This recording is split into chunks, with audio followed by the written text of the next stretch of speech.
Community School Corporation regular meeting of the Board of School Trustees. Ms. Winters will lead us in prayer. Please bow your head. Dear Heavenly Father, thank you for giving us another wonderful opportunity to serve you with every ounce of our being. Lord, we're making decisions for your most precious gift to us, your children.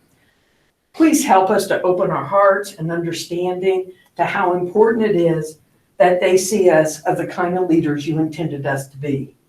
Dear Heavenly Father, put your hands over our nation right now.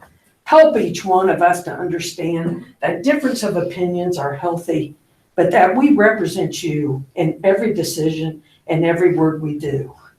God bless all your people.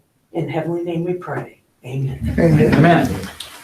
Pledge Allegiance to the flag of the United States of America and to the republic for which it stands, one nation, under God, indivisible, with liberty and justice for all. Thank you, Ms. Winters. We'll put you on the list. Good job. Okay. 67 minutes from the past meeting. Mr. President, Mr. Cunningham. I make a motion to approve the minutes as presented. Need a second? I'll second. Norm? Are there any questions or comments, corrections? Hearing none, all those in favor say aye. Aye. Opposed, same sign, motion carried. It's nice to have everybody here. 68, Ms. Winters. Yes. This is an exciting time for Mississinewa Community Schools. This is our trade-out year for technology. I think that what makes it so exciting for me, even though technology is under my umbrella, I am definitely not the brains behind it. We have just an extraordinary technology department with Bruce Fleming as the director, Stephen as the assistant, and then each of the technology coordinators in each of the buildings. And so it would be very unfair for me to explain the rollout, other than I do want to emphasize one thing that's very important. We have in the last, Bruce and I, we disagree a little bit how long this has been, but in the last 10 years have really been intentional with our training in the area of technology, of integrating it into the classroom. And I think I counted over the weekend, and I may not be 100% right, that I believe we've had almost 1,000 different training opportunities in the last 8 years for our teachers. We are to the point now that our own teachers will run the training in most situations. You are going to see one part of the presentation tonight that's a little different than we've ever done before, and that is we put into the lease an Apple certified trainer to work with our teachers for the next 3 years. And I want to explain when we get down to that point why that's so important. Also, every teacher had an opportunity to meet with our Apple reps in East Central Indiana. And then we actually sent out a survey to have the teachers have input on whether they were comfortable making the transition from MacBook Airs to iPads. Tell me if I'm wrong, guys. Over 80%? We had over 80% return it. We had 7 that say they were not comfortable. And I'm going to use a little technology right now. Stephen and Jacob and Bruce met with those teachers individually and answered all the questions or concerns they would have with that. And I'm happy to report that all 7 of them sent me an email saying they're a go. So that tells you how deep we went in making sure that this would be a good change for us. With that said, Mr. Fleming, we told him that he has 1 hour. No, we told him he had 5 minutes to make this presentation. All right, but you can't start the clock until I give the signal. Okay, but Steve and I are here to represent the tech team, but by no means is this, our decision. We're representing the tech team, and we've had a lot of input from administrators, teachers, tech team even talked to the Apple reps on several occasions, and we had a lot of input from a lot of people. So we're just representing that group of people. But this year is our year to refresh our devices. Every 3 years, we've been refreshing the devices, and this is the year for us to reevaluate our program, our one-to-one program, and to look at refreshing our devices and what would be the most appropriate device to choose for our students and our staff. Our students have really embraced 21st century skills with our one-to-one program. These devices have allowed them, to use these skills every day. And it's because you guys help put those devices in their hands every day. So our students are taking those home, having access to them 24 hours.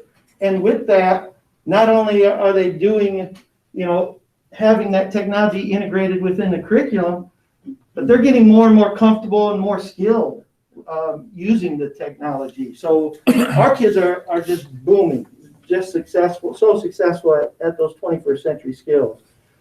As Mrs. Winter said, we've given many opportunities for teachers to participate in professional development opportunities.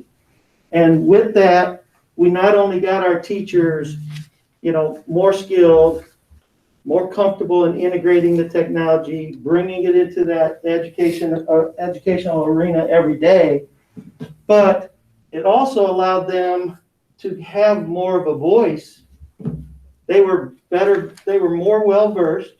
They were more prepared to give us good insight into the devices that we should choose. So one thing that impressed me was one of the days that we had a professional development opportunity was the day that we canceled school. And it wasn't an e-learning day. I don't remember the one day that we canceled school.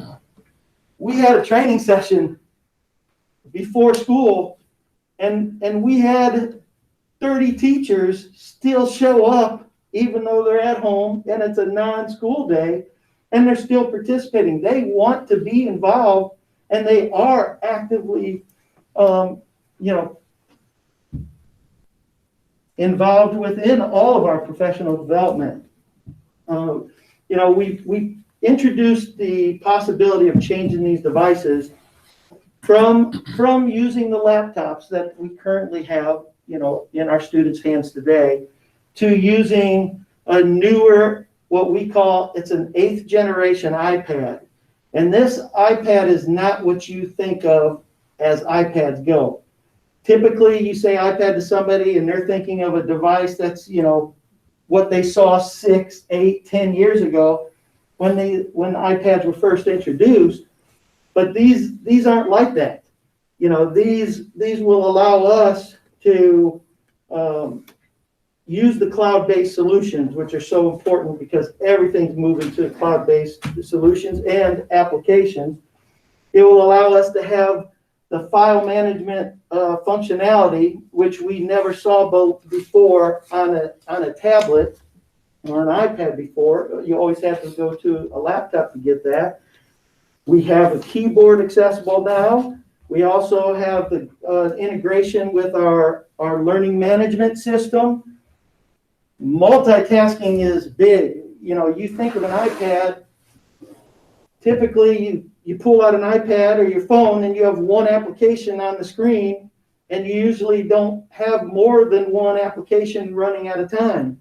And with the new iPads, you could run multiple applications. You could multitask and not only have those things running simultaneously, you could have them sitting side by side on the screen and even integrate from one application into another. So this 8th generation iPad is the way of the future. This is the power of that laptop that you have, accessible to you. However, students want a mobile device. Students want a device that is similar to their phone. And an iPad runs the same operating system as what most of our students already have in their pocket. So it's something that they're comfortable with, but it's also something they want. You know, me, I want to pick up my laptop to do work, but I'm a rarity nowadays. This new generation, this younger generation, they don't want that. They want to get on their phone, and this iPad will allow them to have more of an academic approach to using the device that they choose to use.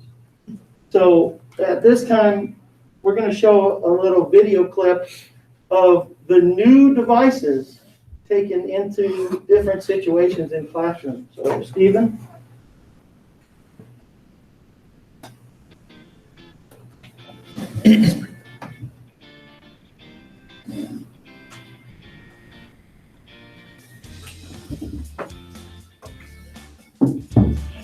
This student is talking to the teacher virtually. They're sharing screens. Side by side.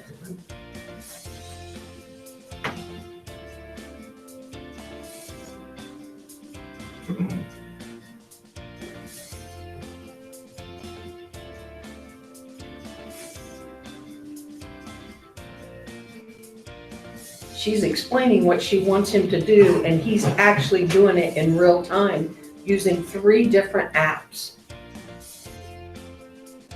She's correcting it right on the screen.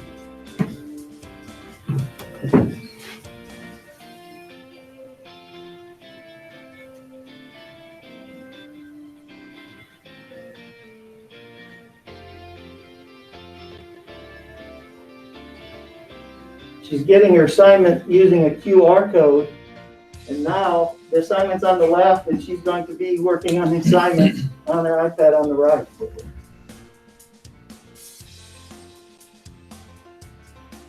This is art class. Don't make a bee or wasp mad at you. Bees and wasps fight back with their stingers when they are disturbed or angry. A honeybee can sting a person only once. Its stinger.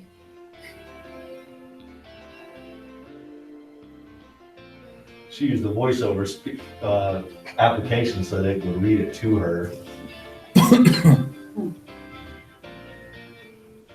One thing that surprised me is when I used to view dogs. And this is a teacher who's pushing certain apps to the iPads for her students to guide them exactly what she wants them to do. And then on her computer or on her iPad, she's able to view she's able to monitor each of their students at that time. You know, like often you'll say, well, I can't see what the students work. I can't see what they're doing. A teacher can see every student's iPad screen.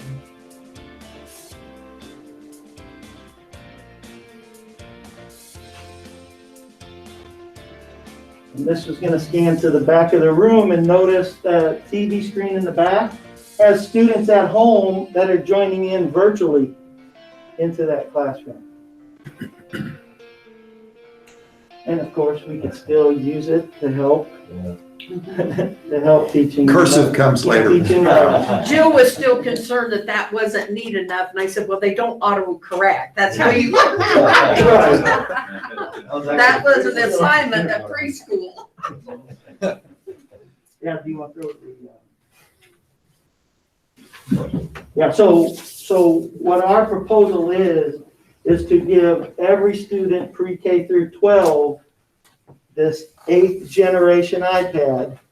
We're going to give them a protective case, and actually preschool won't get the keyboard. They're not going to be typing like the rest of the students, but they will still get a quality protective case.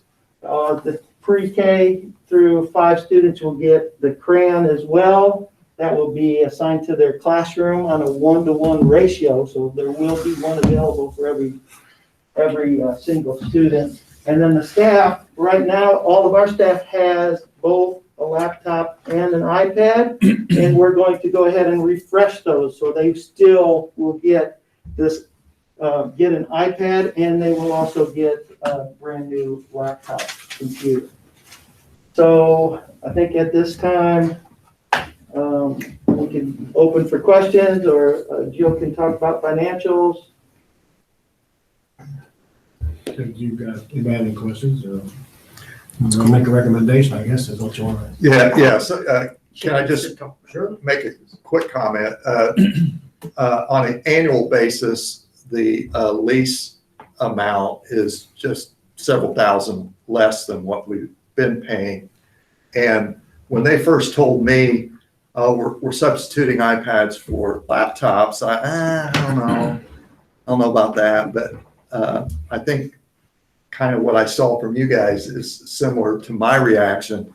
It really looks like a laptop when you have, the keyboard with it. And the screen on this is only 1 inch smaller than what they've been using.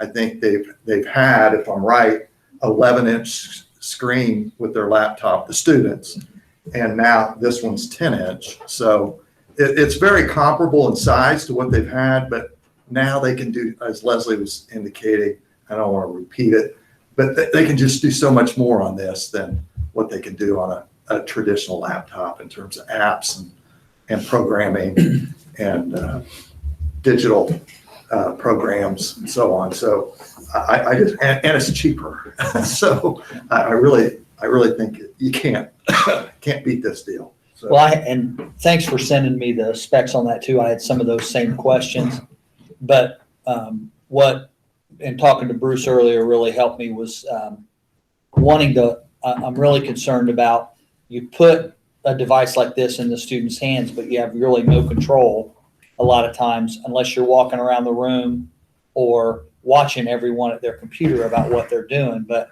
being able to see their screen and what they're working on, I think will make a big difference for teachers, because you can come up with the best things in the world, but if they've got an opportunity to go somewhere else, they will with those devices. So has it been mentioned that we've upgraded the casing? Yes. Okay.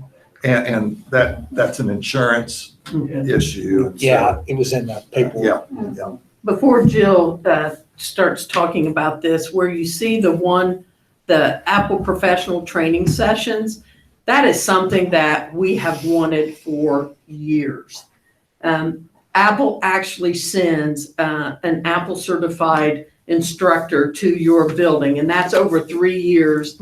Really, it's 4 years. It's a 4-year lease. And that person, we will send to that person what the needs of the teachers are. They will work with 20 teachers at a time, and they'll be here 2 to 3 days at a time. Then they actually go into the classroom and work directly with the teachers and students on different things that are available.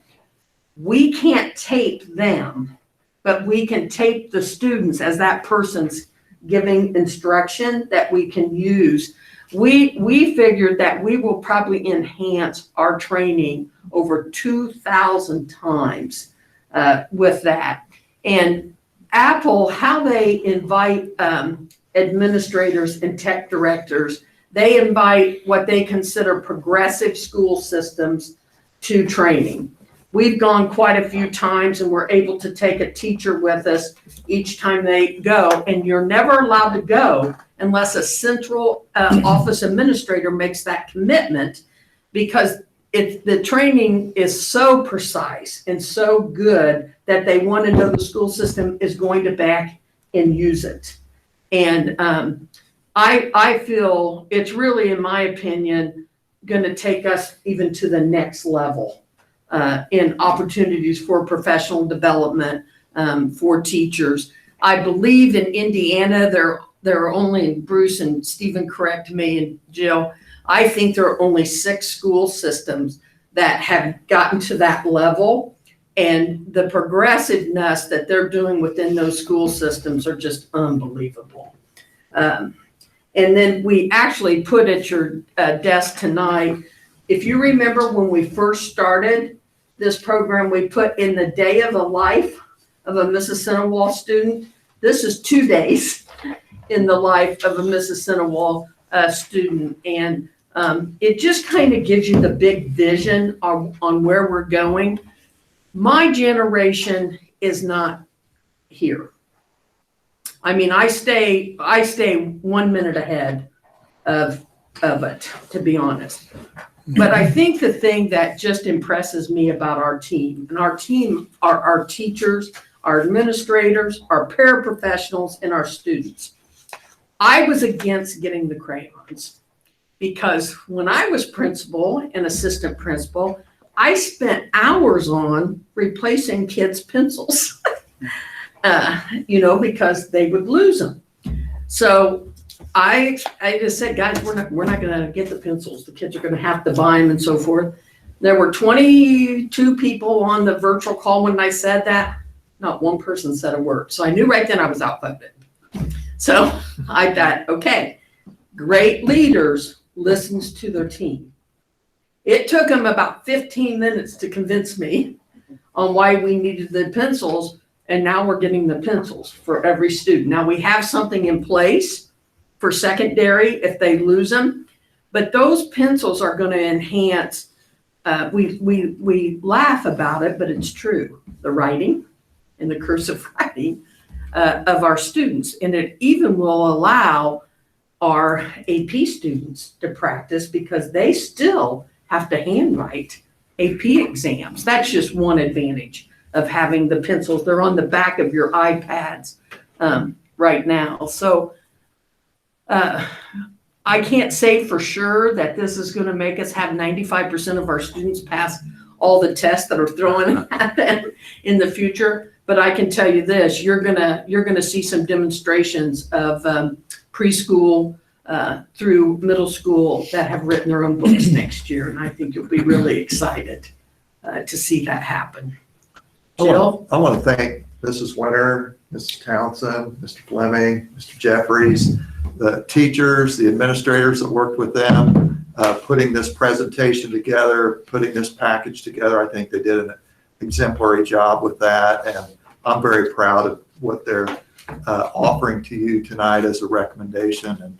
And so I don't mean to interrupt what Jill might be saying, but we do recommend approval of this as presented this evening. But Mrs. Townsend, did you have anything? Yeah, I'll just add to the financial aspect of this, and I put it in your packet.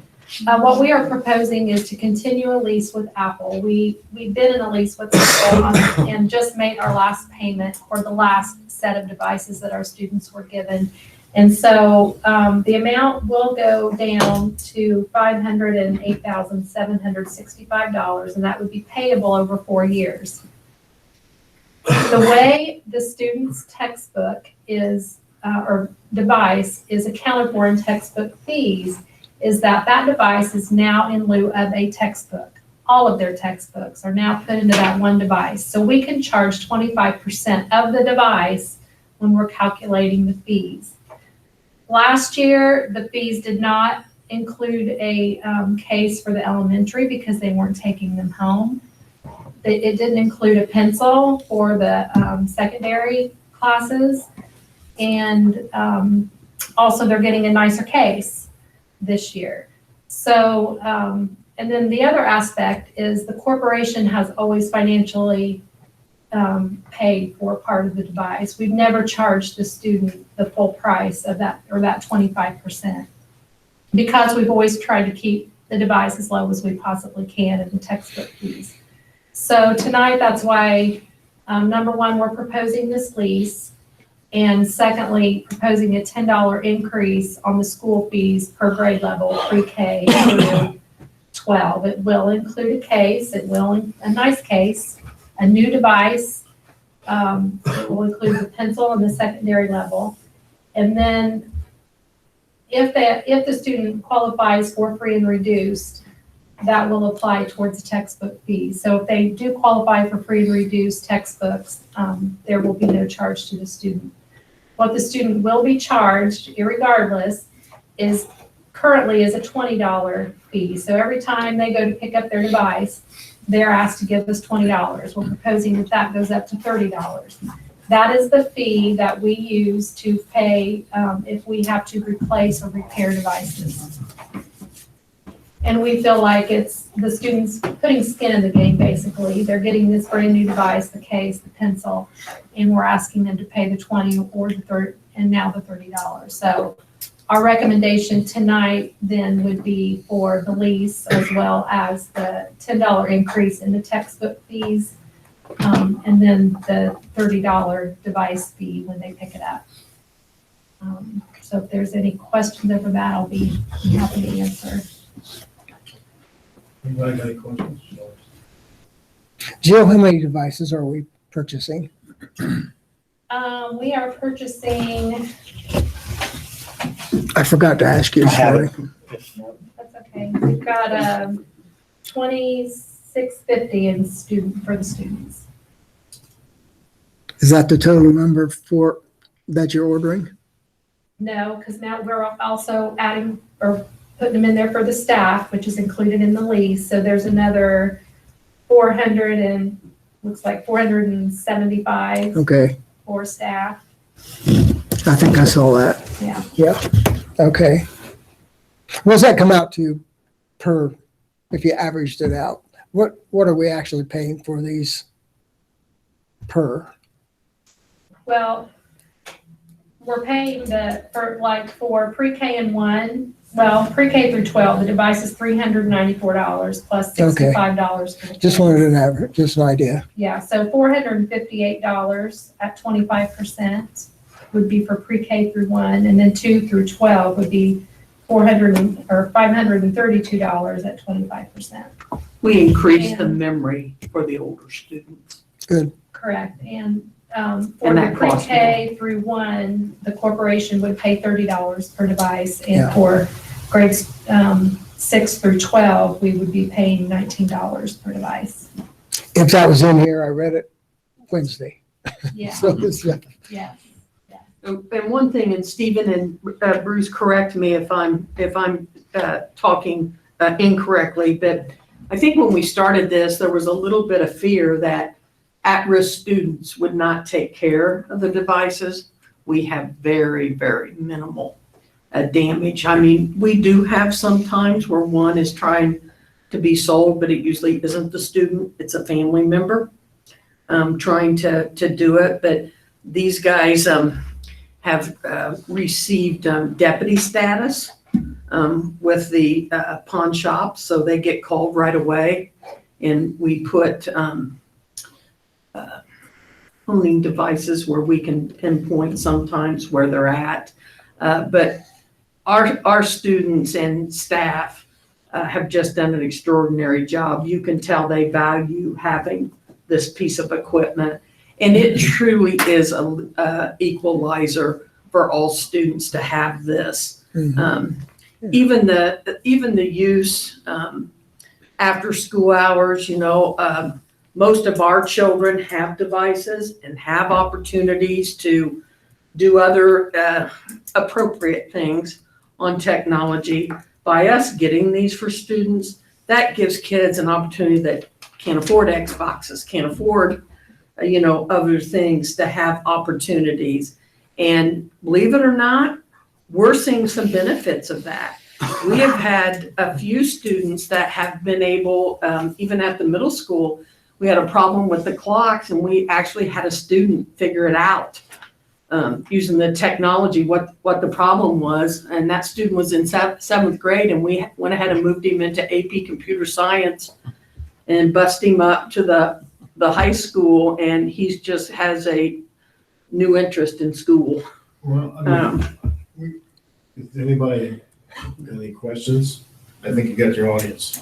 I think we got you sold. Yep, I think so. So, if there's any other questions, I'll entertain, what's the board's pleasure? Mr. President, I'll make a motion to accept the technology update as presented. I need a second. Mr. Richard there. Okay, I got a motion for technology made by Conrad Herrera, seconded by Jared Richard. Are there any questions or comments? Okay, hearing none, all in favor say aye. Aye. Opposed, same sign. Motion carries. Okay. Looks like textbooks. Yes, I recommend that we pass the textbook fees as presented, and I'm just repeating what my superintendent said. Well, he put you down on the list. I want them to get the wrong guy. So it's 22 textbook fees. Are there any questions or on this? And you're making a recommendation, so I need a motion. Mr. President, I would make a motion to approve the 2021-2022 textbook fees as presented. I'll second. Let's go.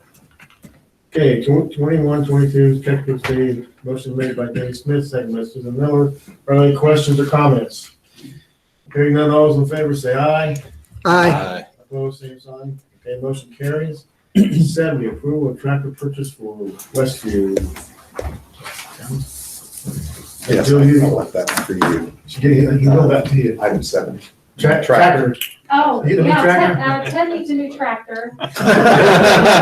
He's not here, so I'll say for him. Westview's the last school to get one of these new tractors, and, so I recommend approval. I guess the other one is just pretty much on the brink, so. That's not bad one, Yeah, I'm getting like $300 to trade in for it, so it doesn't look like a shape again. but probably sell one yourself. Okay, any questions? It's in the packet. Mr. President, I make a motion to approve the purchase of the new tractors presented. Okay, Second. Crouch. Okay, approval of tractor purchase for Westview, motion made by, Chris Cunningham, second by Michael Crouch. Questions, comments? Hearing none, all those in favor say aye. Aye. Opposed? Motion carries. Item 71, approval of donations and applications. Mr. McKenzie. Yes, we placed in your packet for this board meeting a donation policy. It's an update from some really old policies that we had prior, and a lot of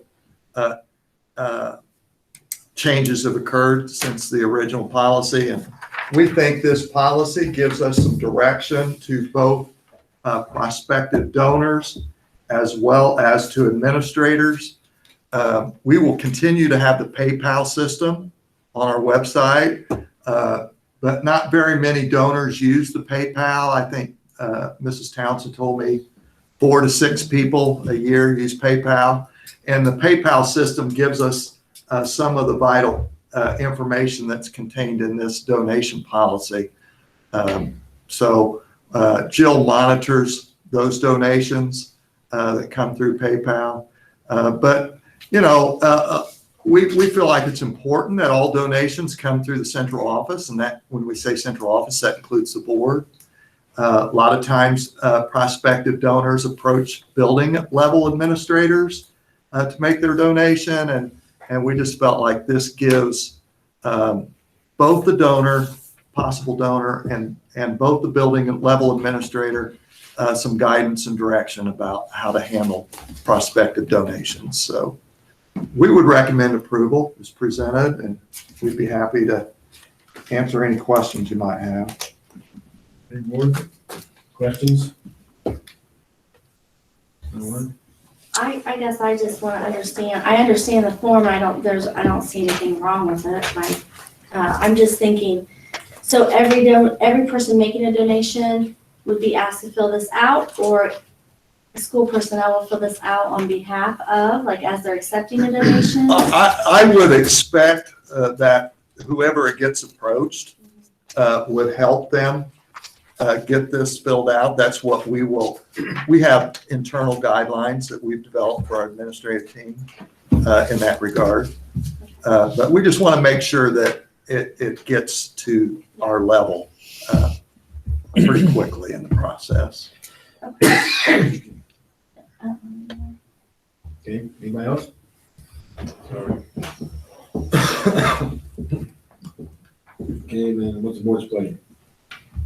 Mr. President, I'll make a motion to approve the application for donation as presented. Need a second? Second.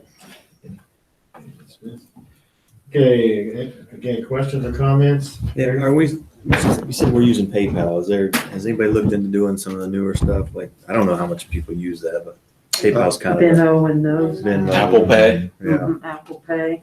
I mean, PayPal's kind of That would probably be Jill's antiquated. question. Uh-oh. Jill, did you hear his question? No. Go ahead, Denny. Ask him. Have you guys looked into doing other, we use PayPal now, but there's other like Venmo and Apple Pay, Google Pay, all that stuff. You guys looked into that? You know what? I have not had any questions for use of Venmo. Pretty much everyone that does Venmo does PayPal, so I always kind of direct them to, to go that method. And then we have a lot of just old-fashioned check writers. So I think Venmo would be an acceptable use, but I would have to get State Board of Accounts to verify that before we used it. Just a thought.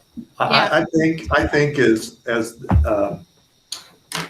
the platform evolves and changes, that what I'm kind of hearing from Mrs. Townsend is that we would adapt accordingly.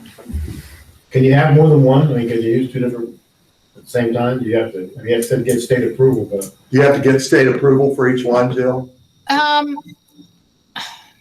Probably, because the state would, unless they would release a list that they would, but I have not seen any list like that. So that's why I would want to verify it, just to make sure it's secure.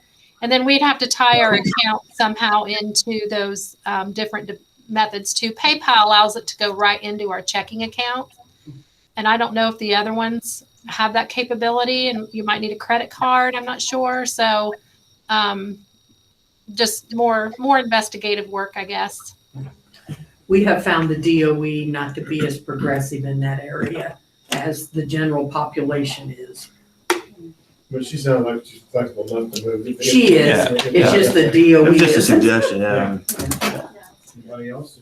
You satisfied with the question? Okay, we got a motion made by Conrad and sent by Denny. No other questions, then all those in favor say aye. Aye. Opposed? Motion carries. 72, receipt of notification excise education fund transfer. Jill. Correct? Yes, thank you. So tonight, we need to publicly acknowledge that we had an excess fund transfer from education to operations of over 15%. It's actually 15.04%. So we will reflect that in the minutes. I have put it on our website, and I hope to never have this discussion again. I just want to make a comment. I told Mrs. Townsend to stop beating yourself up over this. You learn things as you go. And my observation of the DOE is that they're totally intolerant of anybody making a mistake and giving them a chance to correct it. Even if you have the funding sources and circumstances that you could correct it, they make plenty of mistakes. I'll just take my word for it. And of course, when you make the rules, you get to correct yourself. When you don't, you have to go by the person that's in charge of the rules. And Mrs. Townsend was going along with several email messages from the DOE that said that you can utilize all revenue sources. And when you say all, that means all, right? Including grants. And so she used some grant money in her calculations and in her formula. And now she knows we can't use grant money when calculating for these budgets. And when she responded that way to them, their answer was, well, it was in a Q&A a certain way. So, like she said, we ain't gonna make that mistake again, but really we had plenty of funding to set us at the 15% level. Well, I was concerned when you left. I just wanted to give you some context. I was concerned when you left the room. Early vacation. She didn't think you'd yell as hard if you had to get over the screen. Yeah. It's easier to beg for mercy from here. That's why I had to post it, and the board was very, we understand. So I don't think there's a problem with that. Do we have to act on that as far as the motion and stuff? Yes, I think we do. It's on there. Just vote then. So we'd recommend you approve this situation as it's presented to you, How do you want it to be? that you accept. Accept Yeah. it? The notification. Notification. Yes. All right, sounds good. Let's see. 72, receive notification of excessive educational fund transfer. I need a motion. Mr. President, Susan, the girls are gonna belly out. I'll make a motion that we accept the notification of excessive education fund transfer as presented. Okay. I need a second. I'll second. Any questions or comments? Hearing none, all those in favor say aye. Aye. Opposed? Motion carried. Say this. Thank you.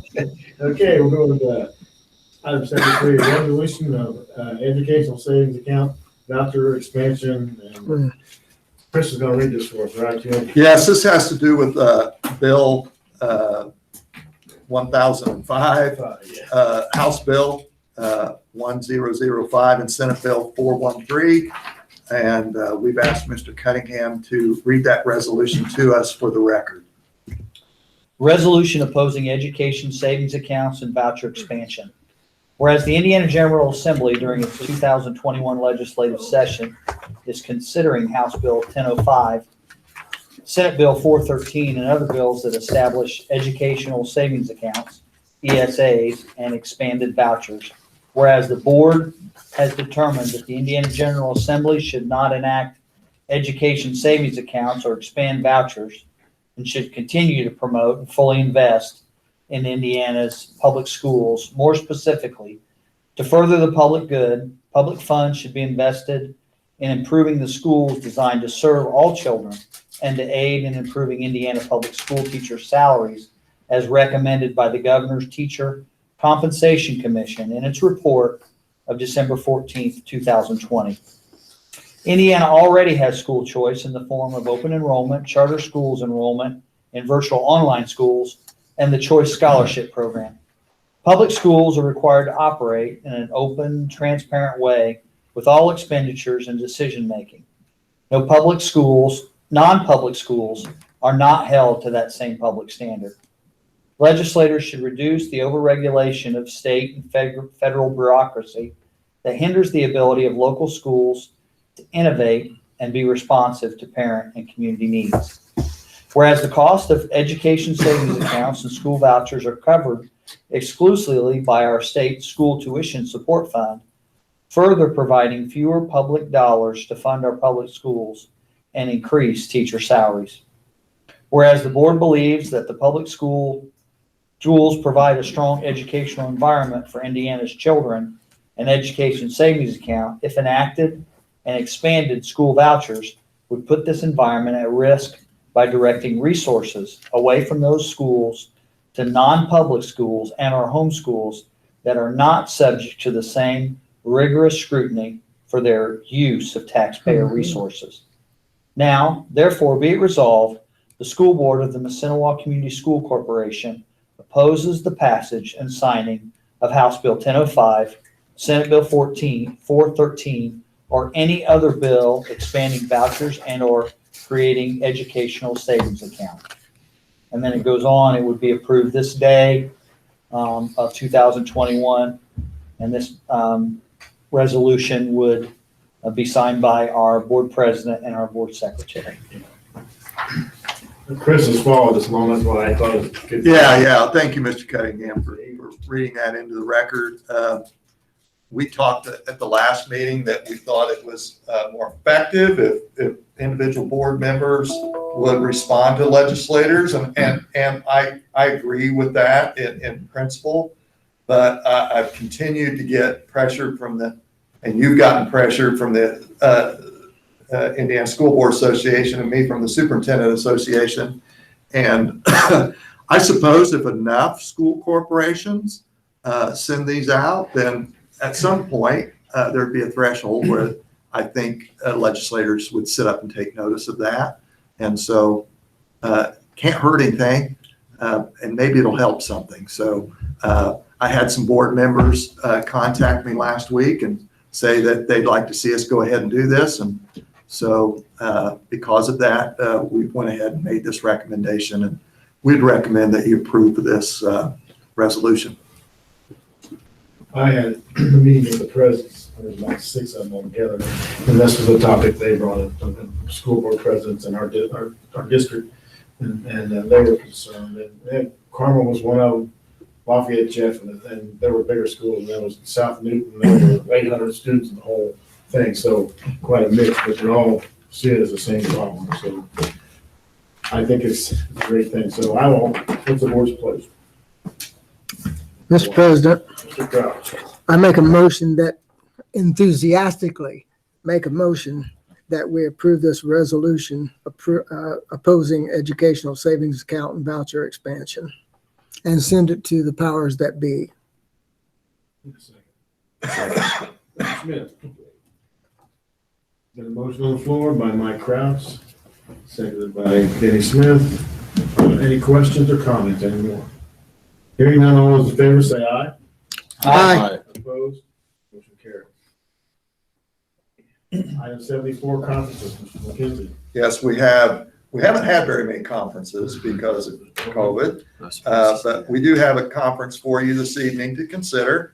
Ms. Susan Lopsiger to virtually attend Project Lead the Way Biomedical Innovation Training from June 21st through July 2nd, 2021 at a cost of $2,400 to be paid for from the Project Lead the Way Fund. So we would recommend board approval of this conference as presented this evening. Pretty self-explanatory. Are any questions or comments? Okay, I need a motion from the board then. Now, Mr. President, I make a motion to approve the conference request as presented. In a second. Second. Jared. It's in the family. Yeah. Okay. Learn quick. Okay, got a motion for conferences made by Chris Cunningham, second by Jared Richards. Are there any questions or comments? Hearing none, all those in favor say aye. Aye. Opposed? Motion carries. Item 75, personnel, Mr. McKenzie. Yeah, we have a handful of items for the board's consideration this evening under personnel items. Want to start with Dennis Smith is retiring as the corporation maintenance and transportation assistant effective in August of 2021.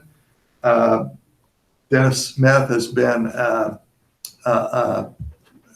great representative of a public servant in our community for many, many years, 35 years with Mississinewa Community School, longtime fireman for our city, and 35 years, like as I said, of dedicated service to Ole Miss, and we wish him well in retirement. We thank him for his service. Steve Wilson has resigned as the corporation supplemental case conference coordinator and diagnostician for our school psychologists, and that'll be effective at the end of this current school year. And Steve has given us 13 years of service, all in special education area, beginning as a paraprofessional. He served as a special ed teacher for a few years. He's been a varsity football coach for many years for us, and ended his career the last few years as a support for our case conference coordinator position. And we thank him for his service and appreciate his work for us. Jeff Lukey to be hired as the middle school head golf coach effective immediately. Bryce Lukey to be hired as a middle school volunteer coach effective immediately. And Bethany Kirkwood to be hired as a middle school track coach effective immediately. So we would recommend approval of these personnel items as presented to you this evening. And we'd take any questions you might have.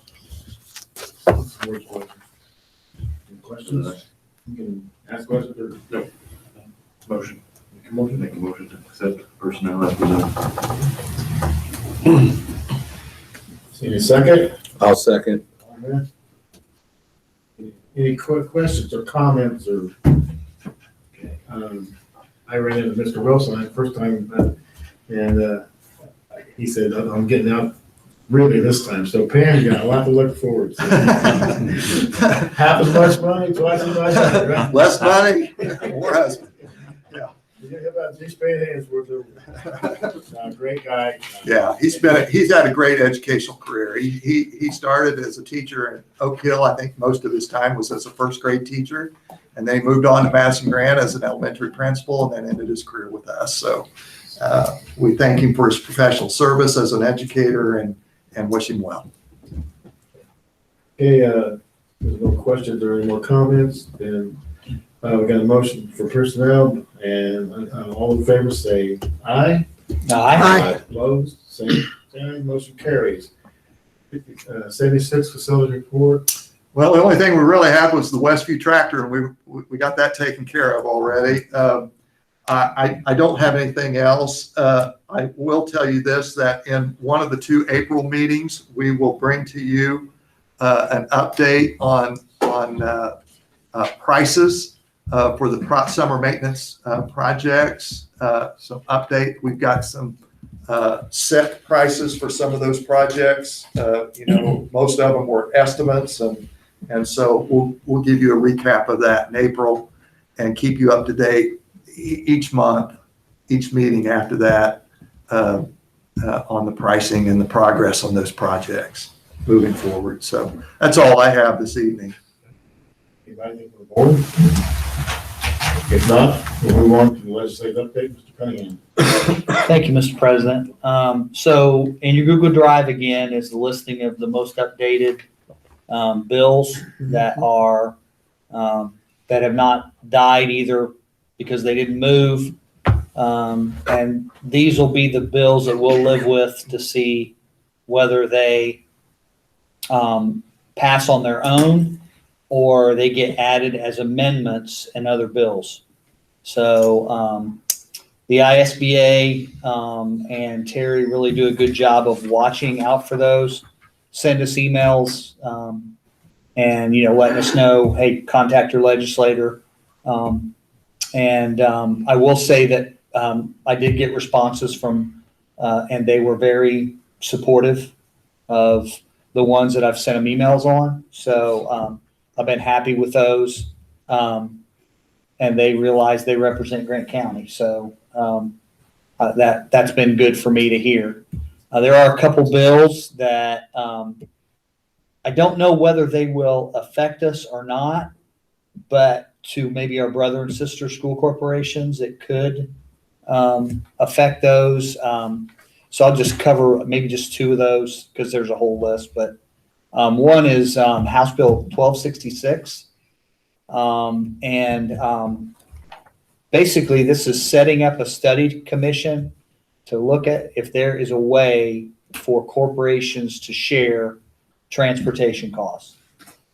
So I don't know how they would do that, but it sort of reminds me that they're looking about this idea of privatizing things that might occur in corporations for transportation. So you could find yourself, our school bus picking somebody up and taking them to Oak Hill, let's say, or an Oak Hill bus picking up someone else, or one corporation in a county, like taking all that up. Well, how do you divide out tax dollars? How do you? I think it's going to be towards. That was in the paper Okay. recently. I thought Dr. Schultz, the business manager at Marion Community Schools, did a great job of making the points and outlining his concerns. I think he represented the opposition pretty well to that, and he mentioned that as an issue. He also mentioned weather cancellations that affect transportation. If one it cancels, you all have to cancel or delay because you're all on the same programming of transportation. At least that's the way he saw it. I haven't thought that out fully, but I think it's a precursor to not only privatize, but to force. They put it in quads of 5. How many public schools are there in Grant County? 5. And it's a precursor to force some consolidation of management and services and so on. Well, it also could be a wave of looking to privatize It is. different things too. So Yeah. you wouldn't have one corporation to control it all. You'd be looking at some kind of private source, which, how do you handle parents then when they have issues and stuff with bus drivers or transportation? So I don't think this one, and I haven't talked to anybody, I don't think it'll make the cut. I don't think it'll, it was recommended back in February. It was referred to committee. I'd be surprised if it makes it out. I think it will look like the legislators are trying to do something, to get it done, but I'm not sure whether it'll make it or not. But it does worry me because there's a tone through this legislative session about private schools and privatization and a view that school corporations don't know how to manage their resources. And that bothers me because that's what we do, So many of the employees in the classified area particularly, and I think, don't we have like 80% of our administrators and teachers live here in this district? I mean, it's a high percentage, right? 83% send their children here. I Okay. didn't survey if they lived here, but they send their children Yeah, here. that's a high percentage and probably higher than that for bus drivers and custodians and cooks and secretaries. I mean, you probably got closer to 90% or more of those people. And so maybe there's issues in big urban areas, but in smaller districts like ours, there's a sense of ownership. And when those people work for you, they're your community people. They send their kids to school. They're vested in this community, and they're like I said, there's a sense of ownership. And if you privatize all those services, I don't think you'll get the long-term commitment that we get. I think there'll be a lot more turnover and less accountability when there's a lot of turnover. I'm just skeptical and concerned about that.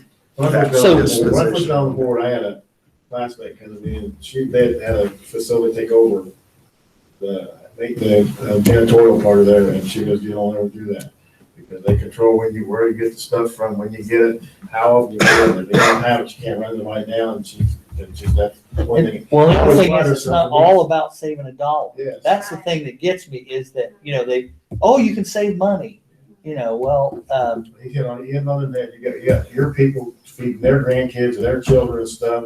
They take that extra effort to make sure. They do. Well, and not only that, those are jobs in our communities. Yes. So while they're vested, they work hard for us. I'd hate to see jobs, be taken away for. And there's also a tone, I think, with the same thing about facilities. And I can't remember the bill number now I was going to talk about. I had it in my head. Anyway, I saw that. There's this idea somehow that if a corporation is not at full capacity or at partial capacity, that somehow that building is not being utilized and it needs to be made available for private purchase. And so I don't know why in the world that would come up, but now there again, you have public dollars that could go to someone privately. So there's just it's a scary thing when we are trying to do the things we need to keep long-term fiscal responsibility, and someone can come in and wave a legislative wand and say, okay, now you're not fiscally solvent anymore for property or buildings or things that are involved. So, but again, this is another one that they sort of create a loophole in that you can basically make the So for instance, let's say this building here, this was a built for kids. Well, there's no kids here now, So, we're using it as an administration building. Questions I have would be like, okay, well, it's not being used for kids now. Is that a is that a license to then someone to be able to purchase that because kids aren't being served in here? Yeah, for, I mean, $1 or whatever it would be. Dollars into this business. Yeah, and so there's a lot of, the devil's in the details for that. But again, it's this idea of taking public money and paying private people that continues to get more and more scary. Again, this is one I don't think that's going to move anywhere, but it's the overall tone that that gets scarier every time. And most of these are coming from areas like Indianapolis and New Albany, where there's a lot of private school corporations and a lot of charter schools. So I don't think it would really, if it came to pass, it would affect us that much. But who knows who would move in if they knew I can get a building for $1. Mhm. You know, hey, I got a charter school. So, but I will say all of our legislators, for the most part, they're not involved with this other than being part of the supermajority in the party. They are very receptive to our comments and our questions. And so, I at least thank them for that. I mean, they at least listen and they recognize they're part of the supermajority that they may not be able to control, but they do support what we do. So it'll be interesting to see how it plays out through the rest of the session. So far, no cuts in any. I'm always looking at that budget bill every day to see when there's a hearing, to see if they've made any. And so far, no cuts. Now, if those bills don't pass that we're going to add to savings accounts or charters, we'll see whether they do that or not. I'll entertain any questions you have. It will get more furious as we get toward late this month. It'll get more furious. So it just appears to me that over the last decade or so, it's just been a slow drain of control taken away from the local communities by the state legislature. Well, if you remember, Spike and I who are totally offended by federal regulations on that. But they have a blind eye when it comes to looking down their nose at the local communities and stripping them of all authority and power and decision-making on anything important. Yeah. Well, if you're, Spike and I have been on the board long enough to remember when it used to be funded all out of property taxes. I know. And I can remember people complaining about it. And I'm saying, well, be careful what you wish for, because when you got taxed locally, your money went locally. You know, now. And you have control over that. Yeah. And so you're where your money goes to where you want it to go. Your local dollars go to, your local schools and take care of that. Now that's being handled by Indianapolis. And so the money that we get brought in, who knows if that is a fraction of that, a large majority of it, a small amount of it is coming back to Grant County. I don't know. Well, I think in agricultural terms, I think it's like they're just basically got ways of running little things they're capping off the good stuff because they don't want the whole dam. They want the reservoir. They just want the little things to find the things they want to do. Because if they said everybody was going to go to charter public schools, they couldn't take them on. There's no way in the world they could do that, So they chip at what little pieces they want, and that's what they say, but they're not going to do. They couldn't take all these kids in there. Our at-risk kids would suffer. Yes, They would. Our kids are at risk or marginal would We suffer. educate everybody that comes through our door. We don't ask any questions that aren't necessary that they know, and that's not the way it is. And I told you, I said that with the president, exactly the same thing. I said, they expect us, these are your guys, okay? That's how they see it. And this is what we want, but they'll sit back and tell us how to be better educators, but they don't take it about it. That was the best one I got from my meeting there. So good job, Chris. Anybody else, anything that? Along with what Tab said, I'm thinking that they'll introduce a bill and not necessarily want it to pass this year. They just want to put it out there, and then it gains a little support, and that's how they just inch their way in there. I was thinking that bill you were talking about, that they said if a building wasn't being used by the public schools, that a charter school or another school could use that building. I didn't know that Yeah, it said. purchase it. And here's the thing. Well, at one point I read, I know it said that they could use it. Well, I think if I remember right, it's that in order for them to do that, your building has to be 50% of what its capacity is or less of what it was intended. Nevertheless. But you're right. I mean, that probably was in there. I don't have all of it, but you're probably right. Well, it's just frightening.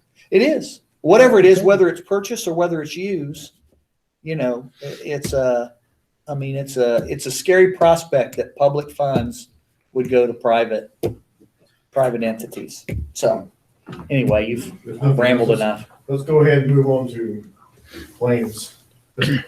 Joey's still. I'm here. Yeah, that's right. Yeah. Okay, claims have been put in your packets, and I'm asking for approval to pay the claims totaling $1,001,371.98. The board has had this package. Are there any questions or comments on the claims?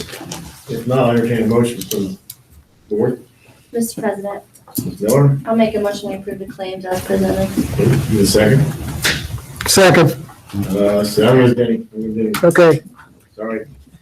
Okay, got a motion to pay claims made by Susan Miller, second by Denny Smith. Are there any questions or comments? Hearing none, all those in favor say aye. Aye. Aye. Opposed? That motion carried. Okay, 79, correspondence and other business. Yes, just a reminder that we have an executive session following this meeting.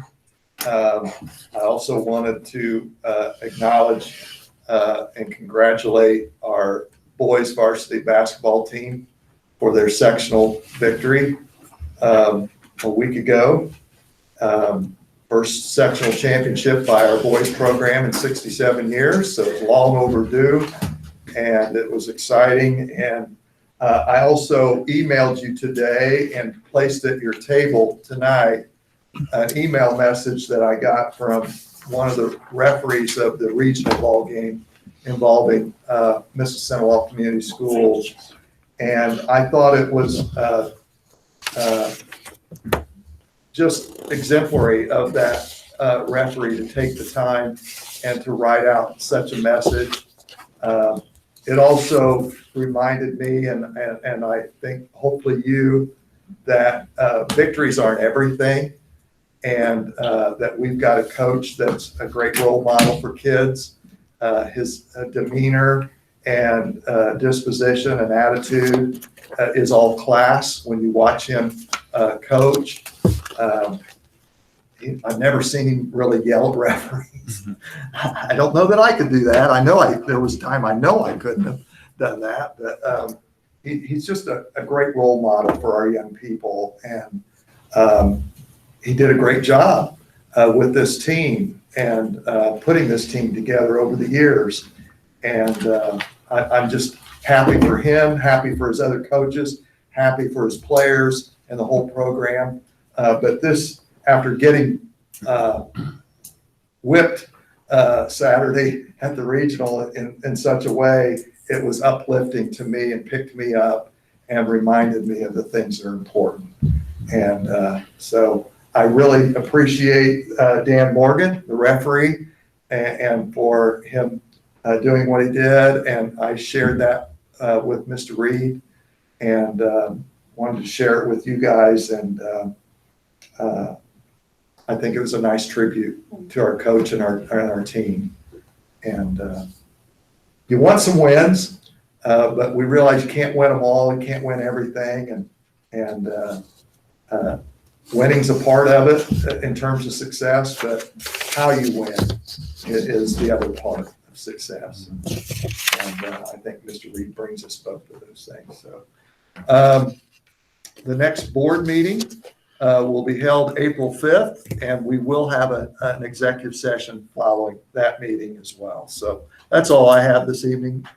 Mrs. Winter, you have anything? Just same, I'd like to congratulate that team, and I know others are going to say anything. I also want to thank Mr. Fleming and Mr. Jeffries for your presentation tonight. It affects almost 3,000 people every single day, from our phone lines to our technology, and not only have you serviced our school system, and I know how much time you put in that presentation tonight, but you've made our community better with technology. So thank you very, very much. Well said.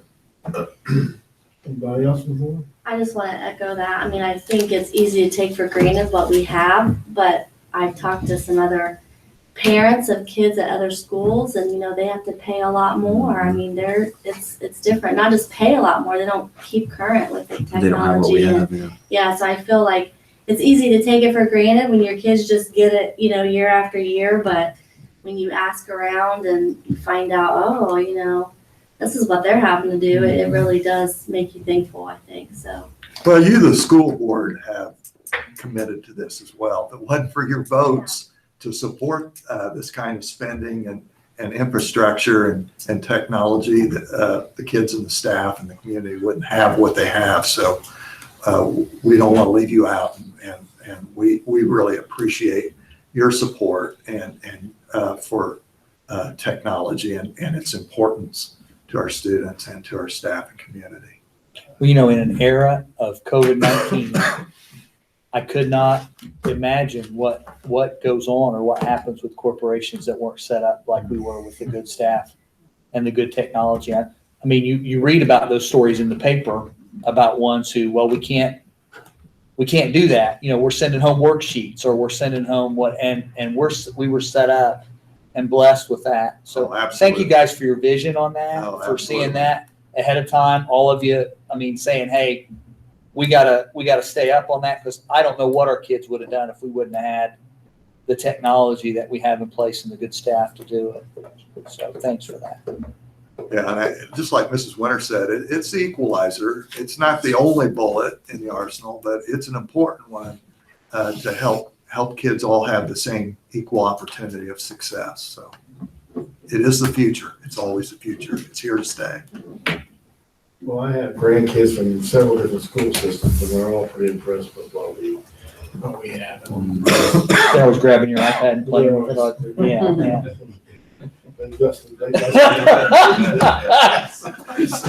I had a couple of things I wanted.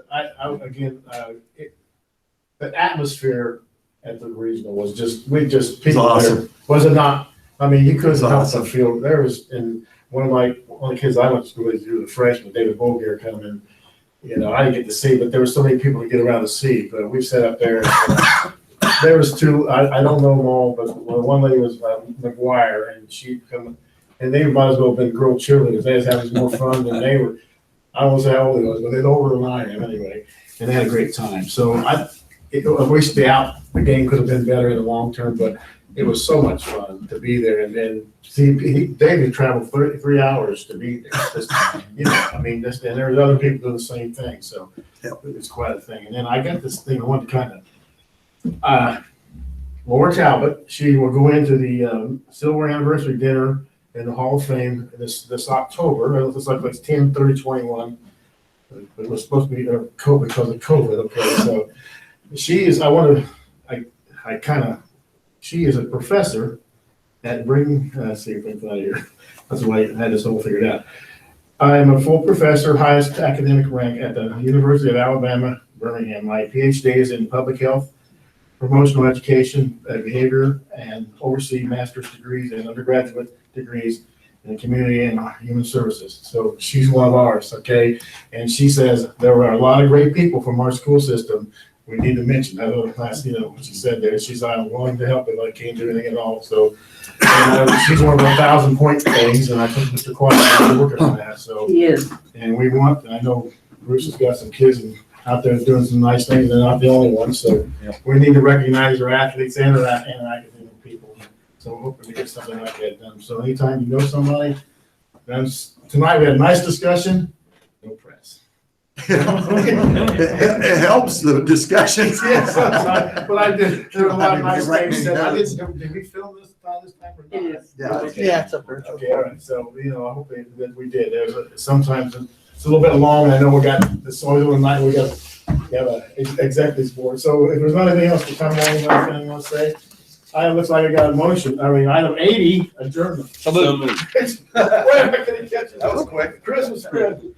Chris was was first? Yeah, Conrad was second. Okay, got a motion for reserve. I'll second. By Chris Cunningham, and second by Conrad Rivera. Are there any questions or comments? Hearing none.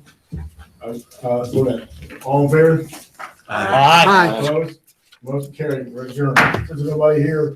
Okay.